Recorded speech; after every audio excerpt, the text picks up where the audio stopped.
You are watching original video by truthdig.com. For more information and resources, visit us on the web at www.truthdig.com. Grounded, and he paid a heavy price for his positions. But also, he positioned you so you weren't going to drink the Kool-Aid. Yeah. Because there are plenty of people who've gone through this Harvard education and end up being utter assholes, destroying the economy and getting us into wars and everything else. So you're just sort of leaving out the contrarian part. Well, I think that came from my dad because he, we lived in an all-white farm town. Martin Luther King was one of the most hated men in America in the 60s. He, although he was a vet, standing up against the Vietnam War. I mean, this was upstate New York, 2,000 people. And then the gay thing. Even the church abandoned him on the gay thing. So he got you to head up. Yeah, he had a church in Syracuse. I was at Colgate as an undergrad. He found there was no gay and lesbian organization, so he brought the gay speakers to the campus. And I would meet with my dad and students and gay activists from Syracuse. And then my father kept telling the students that they had to form their own group. And they were too uncomfortable coming out of the closet. So one day my dad drives down, takes me to lunch and saying, you're going to have to found the gay and lesbian group, which I did. And it had my name on it every Tuesday night, and I would go into the dining hall and the guy would check off my thing for the meal and hand it back and go, faggot. See, I look at that as a gift because I never thought that you were rewarded for virtue. I never thought that taking a moral stance you would be promoted, even by the institutions you work for. I was totally positioned. And that saved me completely. And, I wrote War is a Force That Gives Us Meaning about the poison of war, what it did to me, what it does to societies, how it defines empire. And I hear all this crap from the Bush administration about invading Iraq. Now, I spent 7 years in the Middle East. I spent months of my life in Iraq. And I understood, for all the reasons we now know, why this was not only immoral, illegal under international law, but complete folly and one of the most disastrous decisions maybe the most disastrous decision by American empire. Back to my journalism. And one is the hawkish part. Now, let's assume I've said Trump is a neo-fascist, and so there's no discussion about it. And one is this, because I read her book and she was clearly pushing Obama from the hawkish side, no question about it, her memoir. And this whole cavalier way of picking fights for Putin, and they do have these nuclear weapons, and reverse what Reagan accomplished and trying to get us close together. So the war-peace issue really bothers me because I know, after all, Vietnam was started by John Kennedy, and these were the best and the brightest and good people, and the people I interviewed. I was thrown out of the office of Supreme Court Justice Douglas because he liked no din diem and thought we should intervene. The great justice and calls the guards to break up our interview. And so I remember that quote. That's one. The other is this question of social justice and economic justice are the other two. And the whole question of the banks. You mentioned Lawrence Summers, and one of the things in these tapes is a celebration, once again, of Robert Rubin. And Robert Rubin, she says in front of Lord Bonfim, went to Washington. That's the way to get rid of a fortune. That's a lot of shit. The guy came out, they made Citigroup possible. He got $15 million a year working for the leaving that. But the one that bothers me most is I just happen to be, just go to WikiLeaks and talk about the population that's incarcerated.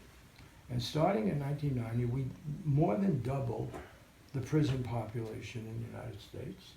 So I had been a member of the Greater Boston YMCA boxing team. I fought every Saturday night for $25.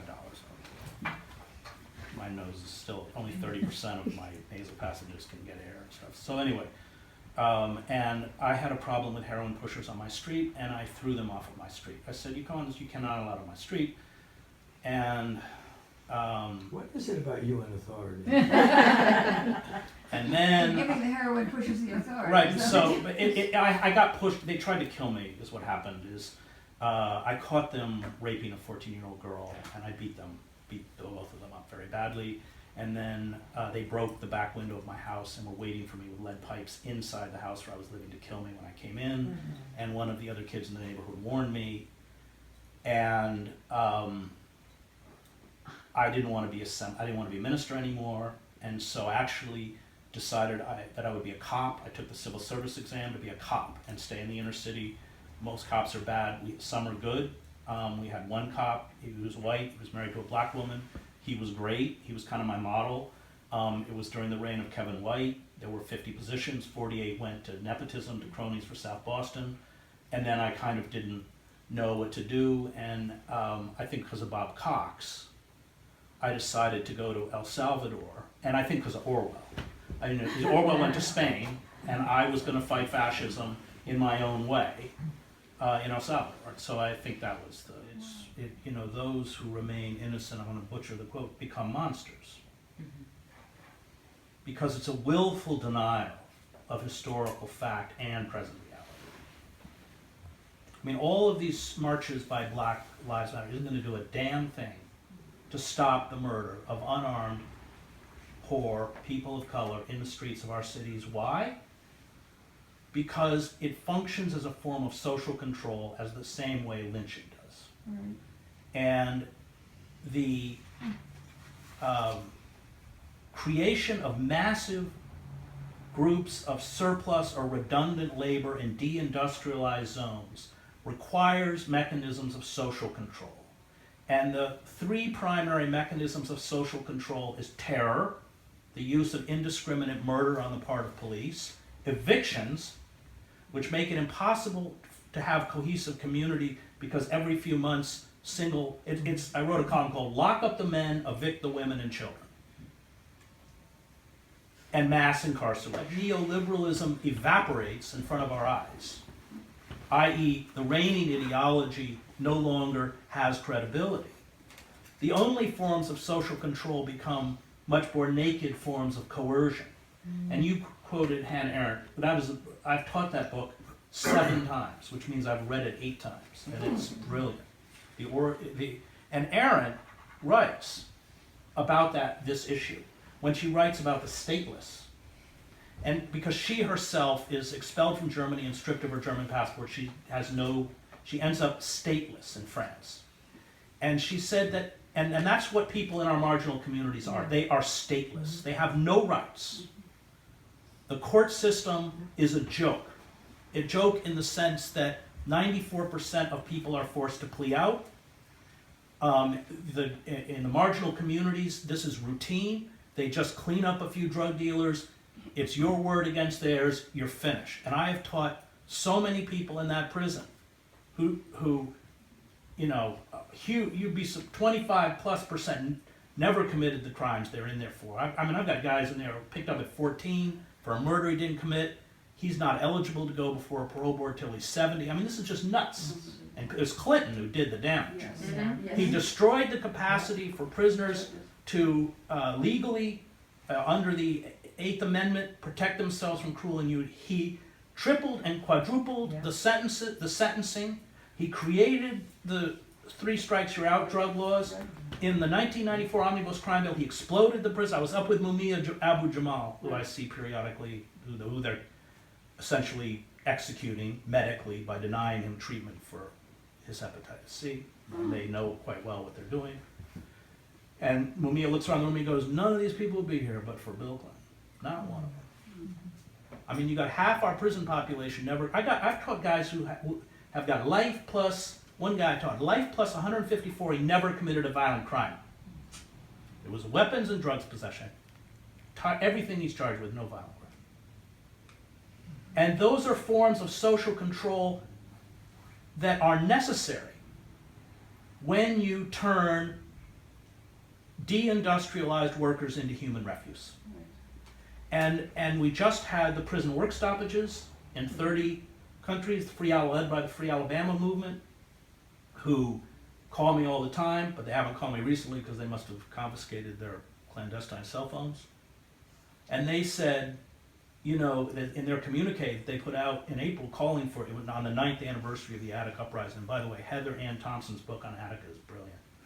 And so she's great. That book is really important because it's the blueprint for social control, not just for 1971, but for today. And as she admits at the end of the book, it's not only has it not gotten better, it's gotten worse. And at that point, Aaron writes, when you allow within your society a pocket of people to be stripped of their rights, then rights become privileges. And at that moment, when the state feels threatened, they have, this is all Aaron, they have the legal and the physical mechanism at the flip of a switch to do that to all of us, which is what they're doing to that filmmaker from North Dakota. Mm-hmm. That's the danger which Aaron gets.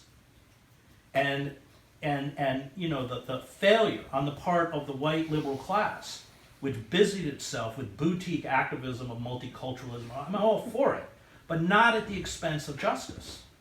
And this was the problem of the Occupy movement. You know, it was a white, middle class, college educated, largely, I was in Zuccotti a lot, movement that suddenly found there were no jobs for them, suddenly found that they were being evicted, suddenly discovered police violence.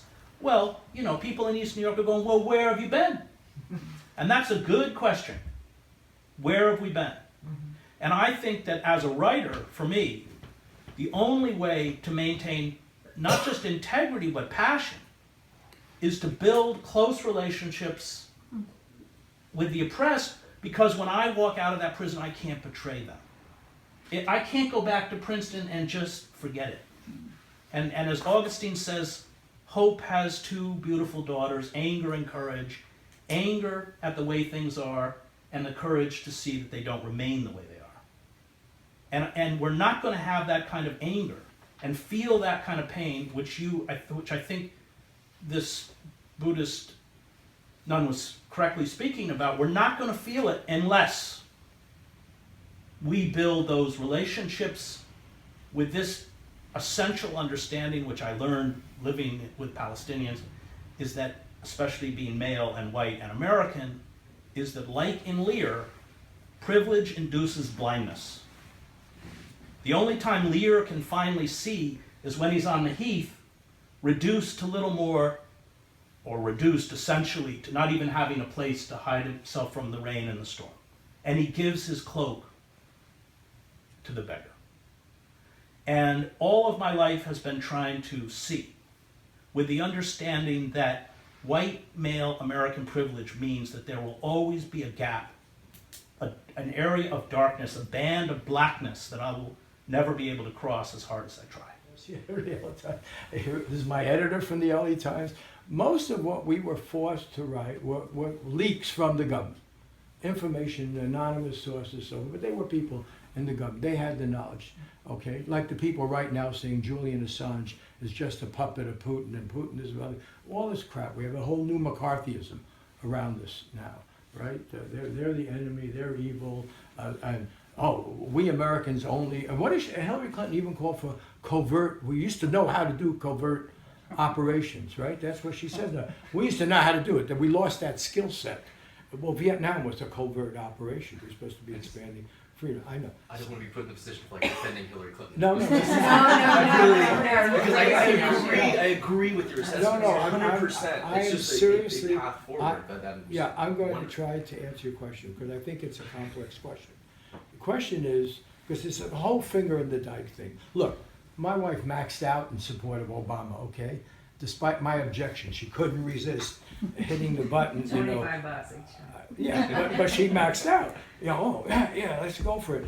And I wrote very flattering things. I actually wrote flattering things about the Clintons, okay?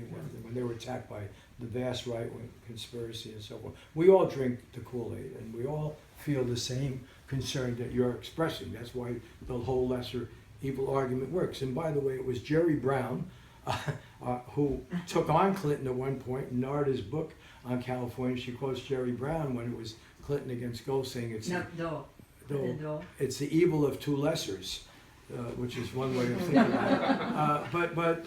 But going to the court decision, and I can't speak for Chris here, but as a journalist, the only way I have been able to learn anything is with whistleblowers.